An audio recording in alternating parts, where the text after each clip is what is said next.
fiction, science fiction, horror, fantasy, crime, LGBT, thriller. You have now entered the House of Mystery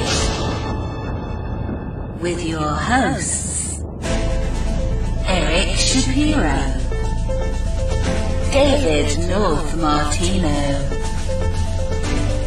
John Copenhaver, and Al Warren. Heard on KCAA 106.5 FM Los Angeles, 102.3 FM Riverside, and 105.0 AM Palm Springs.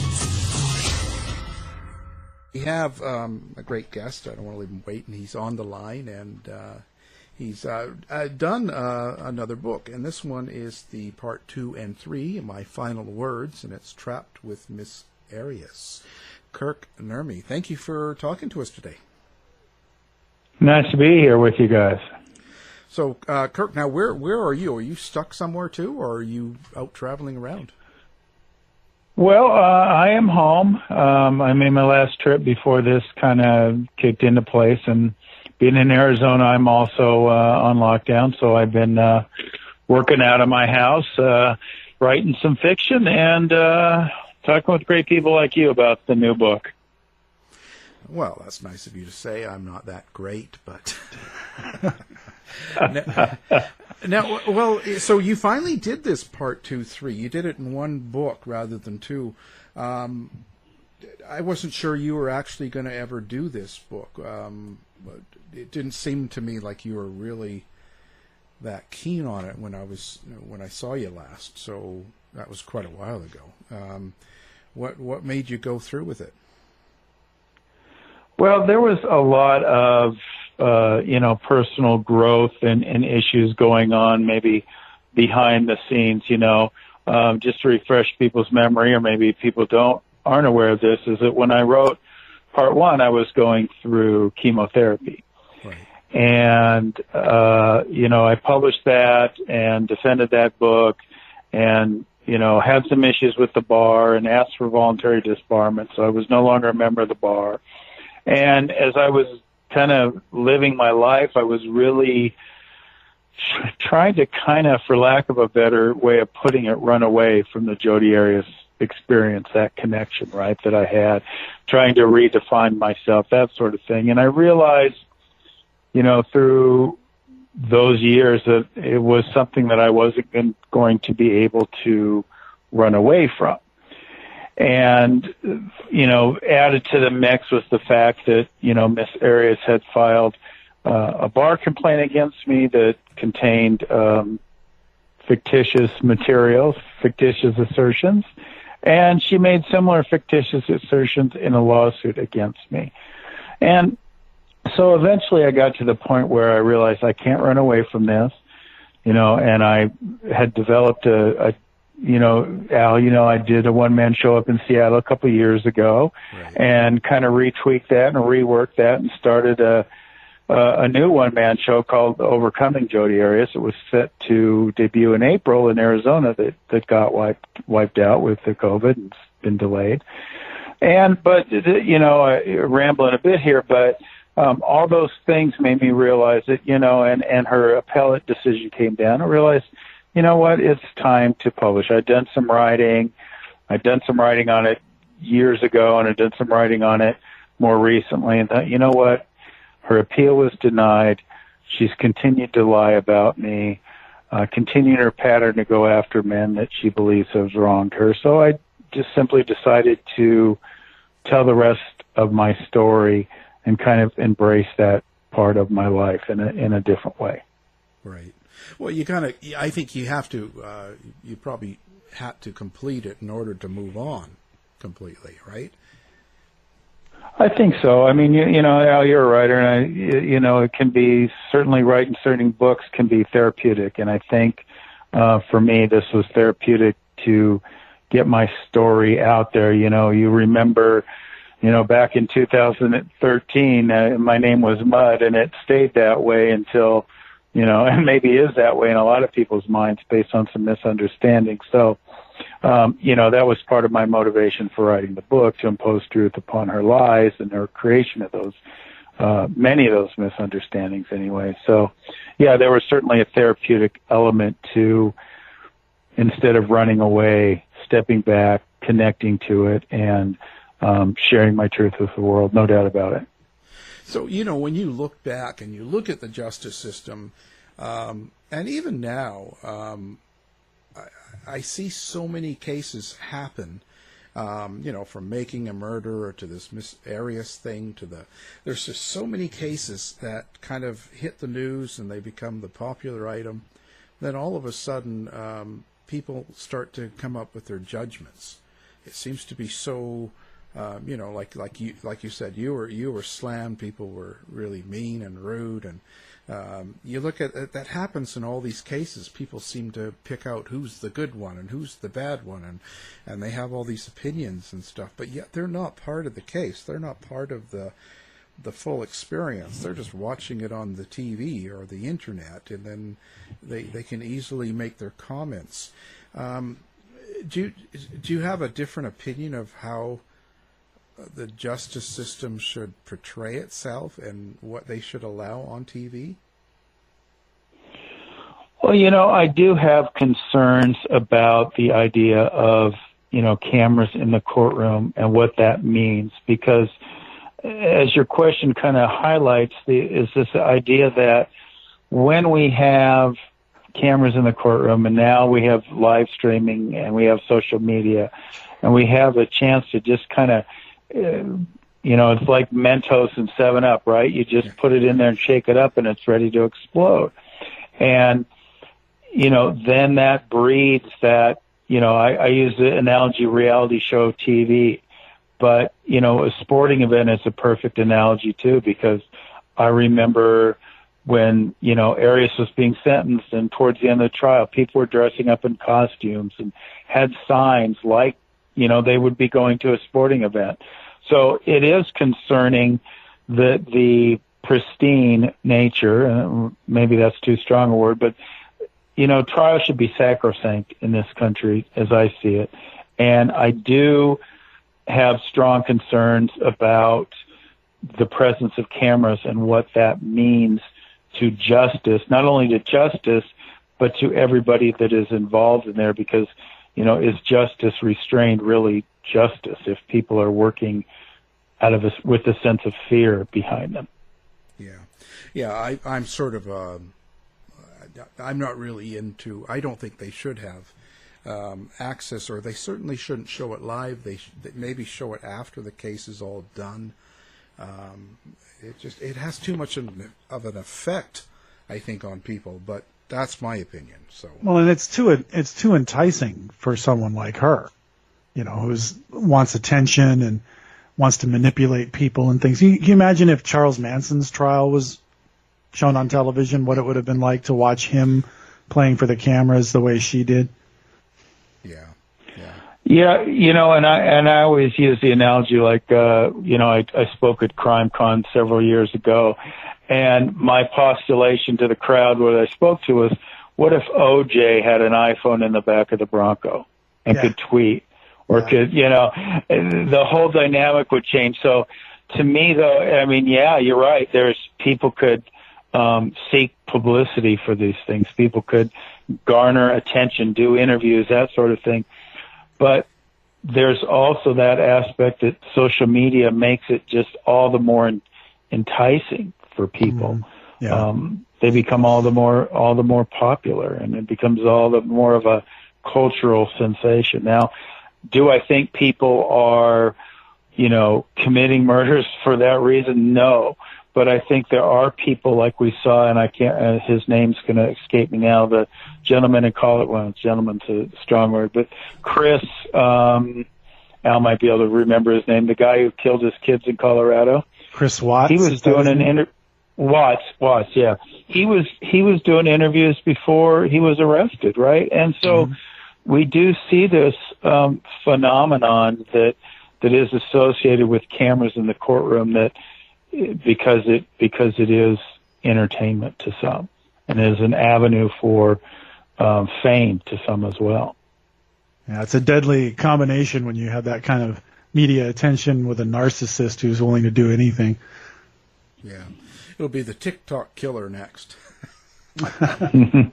So Kirk, are you not? So would you ever go back into the legal profession or business, or are you sort of done with it now? Well, in terms of actually practicing law, I'm done. When I wrote the first book and had the issues with the bar, they wanted to suspend me for 4 years, which is a term that would have expired, this fall. But I made the choice. I said, no, I don't want to practice law anymore because I want to move my life in a different direction. I made a promise to myself when I went through chemotherapy, when I was enduring that I wasn't going to live my future days the way I had my previous days. And sticking to that promise to me meant cutting ties with the practice of law. Because if I fought the bar, because I think I was ethically justified in saying everything I said in part 1 of the book, if I fought the bar and won, then I would have an out. Then I wouldn't have to rebuild that life, right? I could just, dink around for a few years. But I really wanted a new life and a new direction. And in that regard, one of the things I did a year or so back is I took the license to practice law that I had, this little thing, the certificate they give you, all gold embossed, and took it out of the frame and set it ablaze in order to kind of get rid of my old life and give rise to the new life. And so my legal work, if you will, is limited to commentary. You can, I'm on Court TV, Law and Crime Network, different places like that, offering my opinion on different cases. But that's as far as I'm interested in going. How is it for you now? How is it for you lately? When you make these public appearances and shows and stuff like that, when you're in the legal side, like CrimeCon and things like that, how do you find people to be with you? Are they still angry, or are they still kind of mean to you, or is it kind of toned down? I think it's toned down. There's still some that, function under the misperception that, I was Jodi's attorney for fame or for money or for all kinds of things, or that I believed her story, which is, I always think I must have great acting ability if people believe that, right? But, if Quentin Tarantino's listening, please give me a call. Yeah. But, all those misperceptions are still out there because, Al, no matter where I go and speak, and, no matter how many shows I do, the amount of eyeballs and ears cast upon will never be as great as was the case when people were making that association with me as her attorney. But it's tempered down. People are starting to understand. I did that Oxygen show in defense of, where we talked about the case, and hopefully, between the 2 books on the issue, and hopefully when the world opens up, performances are overcoming Jodi Arias, they're going to get to see a different side of me, a more realistic side of me than what they saw in the courtroom.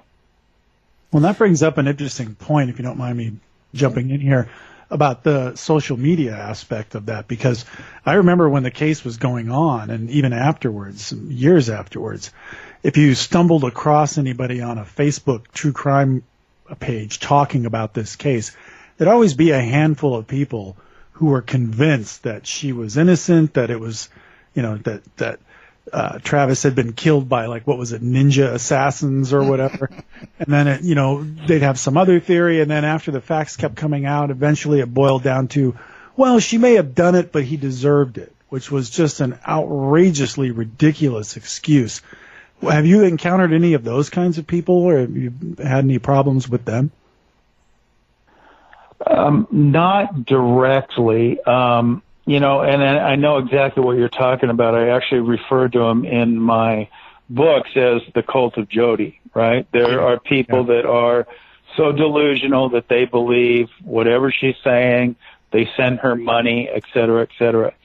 So I get these things online. I think the wackiest one I heard of was that somebody had posited the idea that Mr. Alexander was still alive and was living in the witness protection program. And then Jodi was taking the fall for this, right? And something I certainly wish was true, but that he was still alive, but certainly not the case. But I haven't seen any of these people in their natural habitat, so to speak, out in the world. And quite frankly, I hope I never do. But look, it's, it takes an interesting person. And look, I mean, she does a good job of reeling those people in and convincing them. I mean, look, I haven't checked, but my understanding through some of the appearances I've had and people that follow these things closely is that she's still selling art online, Probably, so yeah.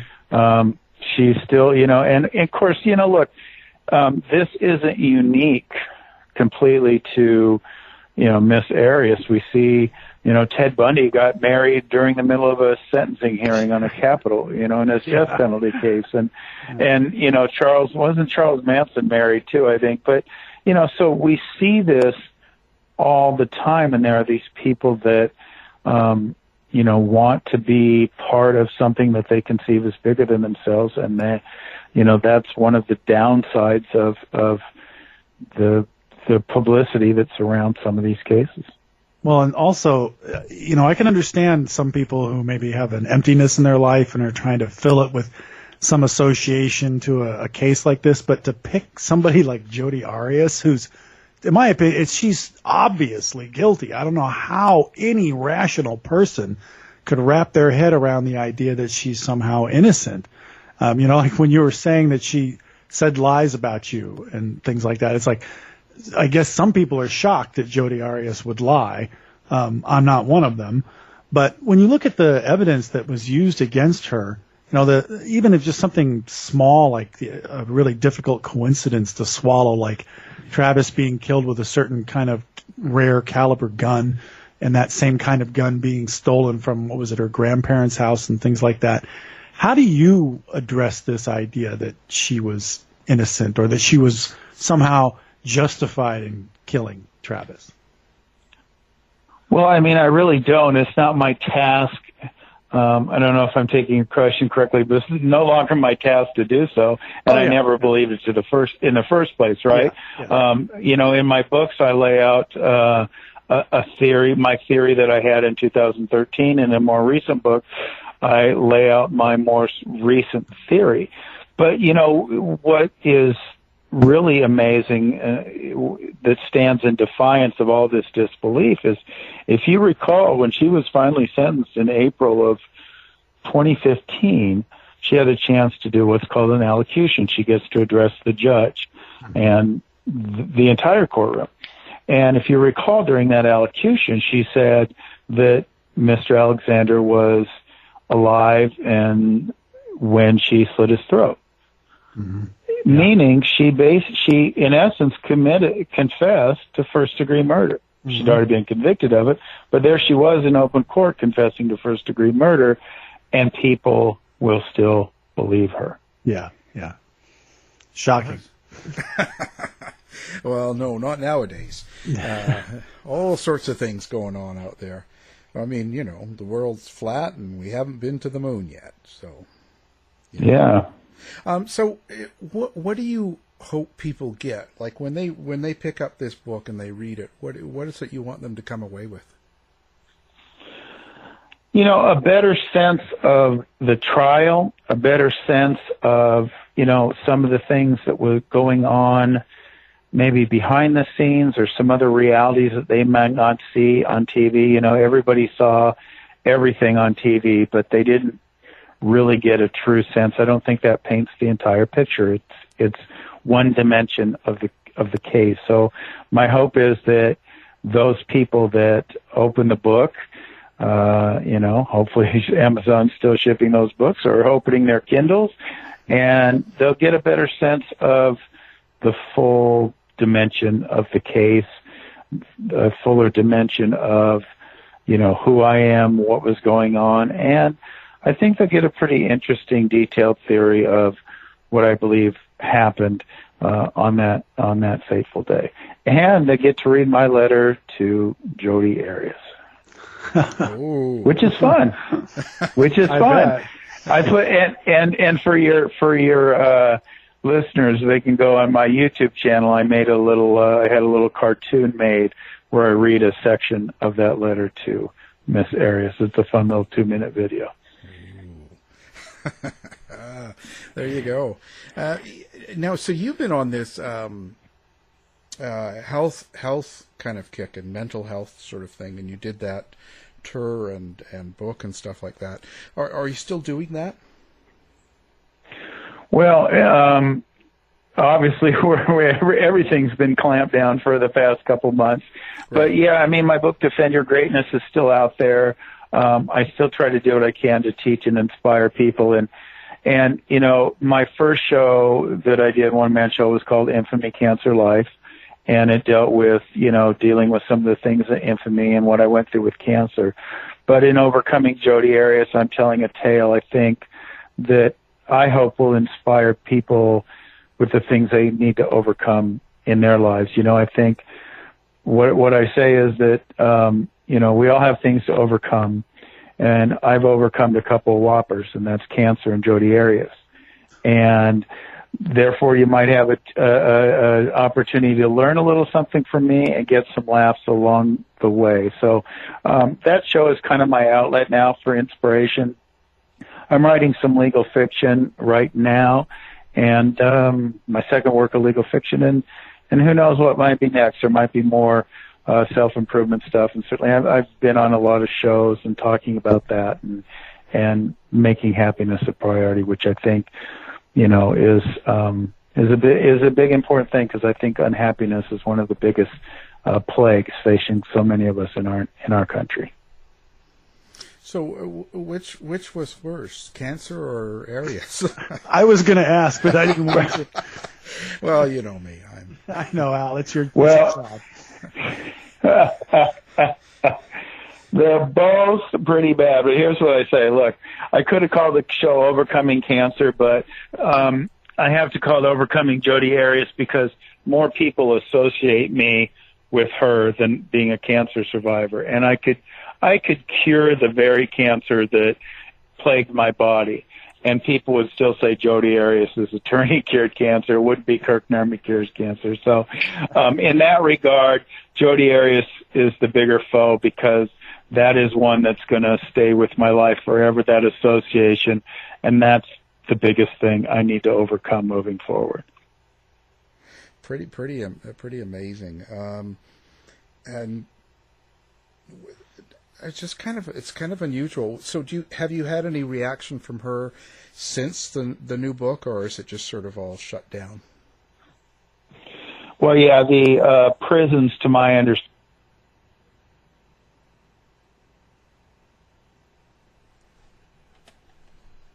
or whomever, but you know, maybe when that's over, I might hear that. And of course, you know, in Arizona now, she has a chance to, you know, continue her petition to the Arizona Supreme Court, and she also has a chance to file post-conviction relief petitions that basically say that I was ineffective in my counsel of her, which I'm looking forward to as well, because then people get a better understanding of why I was telling her story, and that it indeed was her story. So I'm looking forward to that in many instances. What a crazy situation. How is your health then? How are you doing with that? Good. In February, I had a checkup. I had my annual scan, and I was clean, which was really good news, because a couple of years ago I had a concern that I had a nodule on my lung that had developed since chemotherapy. But we're all good. Everything is benign, and I'm about, you know, next February, I'm hoping to be able to declare that I'm cancer-free. But right now, I've certainly got aches and pains associated with, you know, chemotherapy and the joints and everything like that. But, you know, standing up, being above ground with those pains is much better than being in the ground. So overall, I'm doing quite well. Were you a little worried about the COVID-19 and all that? Yeah, I mean, having a compromised immune system, it makes me, more concerned about my safety, certainly. But, at the same time, there's only so much it can do. And one of the things that I teach is one of the things that I've had to live is just understand that fear of anything, being scared of COVID isn't going to keep anybody from getting it, right? And if you get COVID, you're not going to say, oh my God, I'm glad I worried about getting it because now I'm more prepared to get it. No, you're not, right? And so we have to live our lives, and fear is one of the greatest combatants of happiness. And we have to live our lives in a way where we don't let fear control us, because then we can't really live the lives we're destined to lead. And I think that just leads to unhappiness. So I'm doing my thing. I'm following the orders, but, I'm not sitting in the corner with a mask on and a hazmat suit doing all that. I'm just living my life, doing the best I can. And, fortunately, Alan, you're well aware of this, a writer's life is a hermit's life anyway, so one can function well in the home, and maybe us writers are a little more psychologically prepared for the isolation than most. Yeah, actually, I haven't had a big change other than I usually travel a little more to and from places when I'm researching or working, but people are overrated anyway. So, well, I wouldn't agree with that, but yeah, it's certainly the travel and everything. It's Zoom comes in handy, doesn't it? Yeah. Well, I'm just a mean old cranky person, so. Don't anybody believe that. Don't anybody believe that. Yeah, it's true. Miserable. At least not the mean part. Yeah. Hey, one thing I noticed was just here. What's this in December when I'm going through it? You put out a book called Sex Club Killer. Was that right? I did. Oh. That was my first work of legal fiction. I know it even has sex in the title too. That's racy. No, I put out I decided to put my first work of legal fiction out there. I've always been kind of inspired by the author Mickey Spillane, and I don't know if you guys are familiar with him, but he wrote a lot of kind of hard-boiled crime novels. One of the greats. And and of course, if you read them now with the 2020 vision that we have in 2020, you see that they're kind of sexist and things like that. But so I thought, what it kind of is putting it mildly, right? But I decided to put maybe a more time appropriate spin on some of those and use that kind of inspiration, that hard boiled characters and life to bring it into the modern era. So Sex Club Killer was my shot at that, and I'm working on another one now. Oh, is it going to be a series of the same sort of people involved in the books, or all going to be different? No, right now, this only being my second one, this is going to be different. There's no overlap, if you will, yet, but certainly thoughts of having an ongoing theme have been in my head. Well, we'll see. I always tell we'll see what the story tells me it wants. So we just let the story feed itself, I guess, and see where I wind up. Are you getting the ideas? Is it just comes from your imagination, or is it kind of a combination? Is it stuff you've dealt with, or cases or other legal people you've met, or where does it come from? Well, it's mostly imagination, I think. The dictates of the story and how it's going to flow are all just things that just kind of flow through me. But having that basis in law, I think adds an element of realism to those books, right? Because I've been there, I know that. So if my character is going to trial, or is an attorney or something like that, I feel like I can draw on my experience in that regard, as opposed to I'm not in any way like retelling stories of cases gone by, if you will.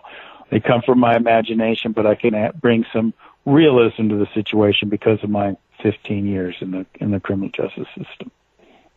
I'm just wondering, because that one you have a character, Dr. Lorna Horton. Is that based on someone you know, someone you want to tell us about, or? No, it's not. No, it's not. Oh. It's based on what came through my imagination.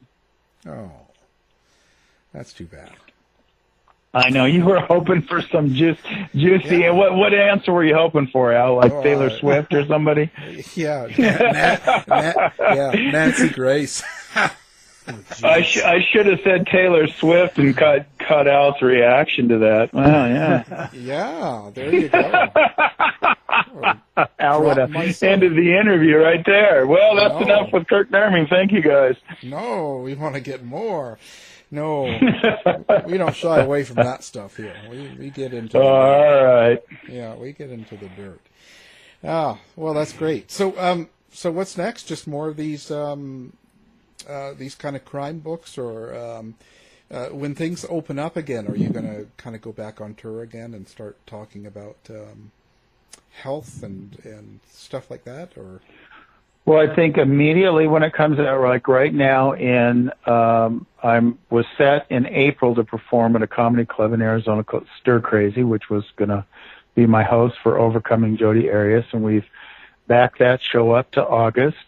And so I'm going to be kind of focused on that show, but I'm also going to do private, speaking events. I've done speaks for corporations, their conventions, meetings, and that sort of thing. So when we get back to that, I hope to deliver inspiration to those people and hopefully some laughs and some inspiration as well at the comedy clubs around the country with Overcoming Jodi Arias. When you do those comedy club, is that like a full-on comedy? Are you making jokes and all that stuff? Like, what's that show about? Well, there's certainly some jokes. There's certainly some laughter, but it's not 90 minutes of stand-up. It's not, Eddie Murphy, up on stage type of thing, right? It's a story, but so it's a one-man show instead of a stand-up routine. But it's a story, but there's moments of laughter. I talk about my life a little bit before the trial, some of the humor behind the trial. There's some physical humor, if you will. And it's just a lot of fun to get up there and tell my story. And I think, telling stories, as us writers know, is one of the oldest forms of communication. And I just add some laughter to it. So we're not serious. So we're having fun because I think laughter brings hope to people that are dealing with tough circumstances and things they need to overcome. So in between the comedy and in between the laughter, there's hopefully room is made for hope, and people have a good time and they take something out of the show as well. I think one of the biggest corollaries I would use is, if you've ever seen Mike Tyson's one-man show, he tells the story of his life, and there's some laughs involved in the way too. So it's very interesting, inspiring at times, and you get some laughs. It's probably good for you too, right? In a way. I think so. It allows me to, present myself in a different light, to show a different side of me, to show some of those different dimensions that we talked about earlier that weren't shown during the trial. But more than it's not a therapy session for me. It's a therapy session for everyone. It's fun therapy. It's like I say, it just gets into the root of the reality that we all have so many things to overcome and that we can overcome if we look at things in the right way. So here's the big question. So what do you think the most surprising thing about Jodi Arias would be for people that they don't really kind of know about her? Wow, that's a question I've never been asked before. And I don't know what the answer to that would be, and I'm not even not an attempt to be evasive, because there's so much that people know about Miss Arias. But I think one of the things, I guess, that and people, I think, have forgotten in the midst of all this. And this doesn't deal just with Miss Arias; it deals with the whole thing. And partially what we talked about earlier with the reality TV aspect. I think the tragedy of the whole event gets lost in when reality TV takes over and sporting events takes over, right? We have a sporting event or reality TV, somebody wins, somebody loses. But, you know, as it relates to her or Mr. Alexander, nobody wins. There's no winners, there's no losers. There's just such a tragedy involved. I mean, I say, look, in Mr. Alexander, we have a beloved young man who lost his life. And in Miss Arias, we have a woman that was struggling, maybe dealing with some mental health issues that weren't yet defined, had no criminal history, and who threw her life away because there was no intervention. And so when I'm asked that question, I think about just the tragedy, not only to her, most prominently to Mr. Alexander, but to everyone involved, the friends, the family. There's just nothing but tragedy when we talk about the case, and I think that gets lost a lot. So I think rather than having some secret about things that people would know, it's important as we talk about this case to just remind ourselves of the tragedy of it all. Well, I have a quick question here, Al, if you don't mind. No. You know, speaking of losers, last month it was probably lost in the news for most people, but last month Jodi Arias' conviction was upheld by the Arizona Court of Appeals, and most of us weren't surprised by that. But obviously, as you mentioned, she's going to keep appealing this. Do you think there's any chance that any court will ever overturn her conviction? You know, it's hard to say, and you know what might motivate a court to overturn, and this is one of those areas where I don't want to get speaking to it too much, but you know, if you read the court's opinion, it was seemed like it was well reasoned. It wasn't fly by night, but you know, even as a former attorney, I don't want to speak against her. I'm certainly not obligated to speak for her, but I would find it, you know, shocking if Miss Arias actually wound up in a courtroom again. Apart from her attempts to claim my ineffective assistance of counsel, which, like I said earlier, I'm looking forward to having that battle, and I hope the cameras are rolling. Yeah, the court pretty much said that the evidence against her was pretty solid, and there was no reason to consider that. So I hope that continues. You had a co-defense counsel. Have you ever spoke with her since the trial, or? Well, I think I'd like to keep those, you know, relationships private, if you will. Okay, not a problem. Wow. And one other thing, with the gossip and the people that have conspiracy theories, like saying Alexander's still alive and protection, where do you think that comes from? Like, yeah, it's laughable, but where do you think that comes from, and why does it catch on? You know, I really don't know. You know, like you mentioned people that believe the Earth is flat, right? Yeah.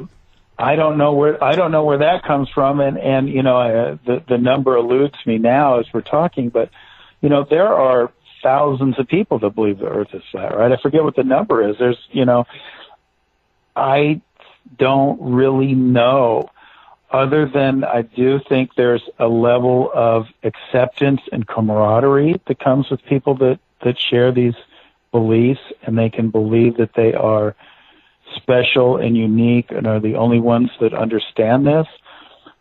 I guess that's somewhat of a need that's being fulfilled by that, but you know, it's that connection, I guess. I don't know. What do you think, Al?